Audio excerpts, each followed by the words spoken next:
حضرت نوح علیہ السلام کی کہانی ایک ایسی داستان ہے جو صدیوں سے انسانیت کو ایمان، صبر اور ثابت قدمی کا سبق دیتی آئی ہے۔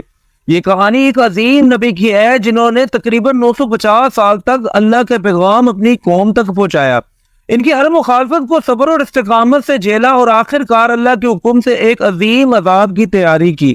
ویڈیو شروع کرنے سے پہلے میری ایک چھوٹی سی ریکویسٹ ہے کہ اگر آپ میرے چینل پر نیو ہے تو پلیز میرے چینل کو سبسکرائب کریں اور بیل آئیکن کو لازمی پریس کریں تاکہ اس طرح کے انٹرسٹنگ اور انفارمیٹیو اسلامک ویڈیو آپ کو ملتی رہیں۔ تو چلیے شروع کرتے ہیں۔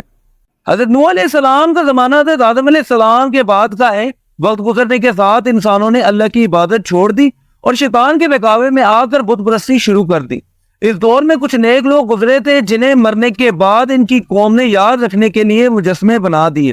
شیطان نے ان لوگوں کی دلوں میں یہ وسوسہ ڈالا کہ ان مجسموں کی تعظیم کی جائے تاکہ ان نیک لوگوں کی یاد تازہ رہے، لیکن وقت کے ساتھ لوگ ان مجسموں کی عبادت کرنے لگے اور اصل رب سے دور ہو گئے۔ اللہ تعالیٰ نے اس قوم کو سیدھے راستے پر لانے کے لیے حضرت نوح علیہ السلام کو مبعوث فرمایا۔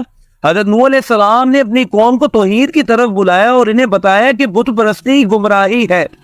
انہوں نے قوم کو سمجھایا کہ اللہ کے سوا کوئی عبادت کے لائق نہیں اور بتوں کی پوجا کرنا انسان کو تباہی کے دہانے پر لے جاتا ہے۔ حضرت نوح علیہ السلام کی دعوت ابتدا میں نہایت محبت اور حکمت کے ساتھ تھی۔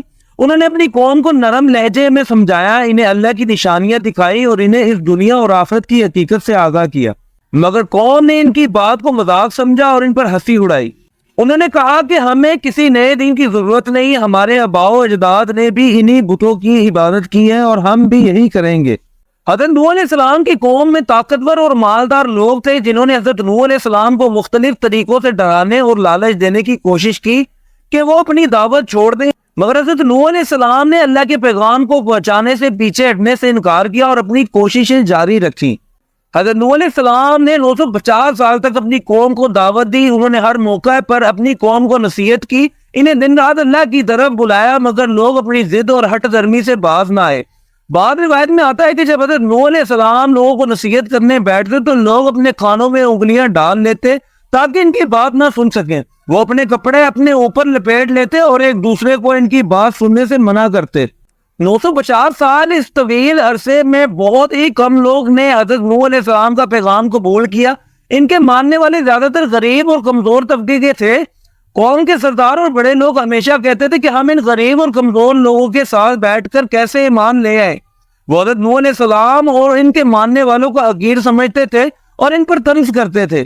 جب حضرت نوح علیہ السلام کی دعوت کے باوجود قوم نے ایمان لانے سے انکار کر دیا تو اللہ تعالیٰ نے حضرت نوح علیہ السلام کو ایک عظیم آزمائش کے لیے تیار ہونے کا حکم دیا۔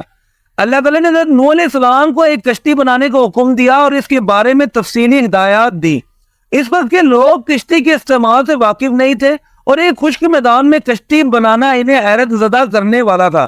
حضرت نوح علیہ السلام نے اللہ کے حکم کی تعمیل کرتے ہوئے کشتی بنانا شروع کی اور قوم کے تنت و مذاق کا سامنا کیا۔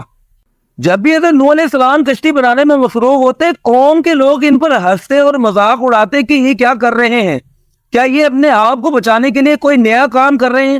حضرت نوح علیہ السلام ان لوگوں کی باتوں پر توجہ نہیں دیتے اور اللہ کے حکم کے مطابق کشتی بناتے رہے۔ بالآخر وہ دن آ گیا جب اللہ تعالیٰ نے حضرت نوح علیہ السلام کو اپنے اہل و ایمان ساتھیوں اور جانوروں کے جوڑے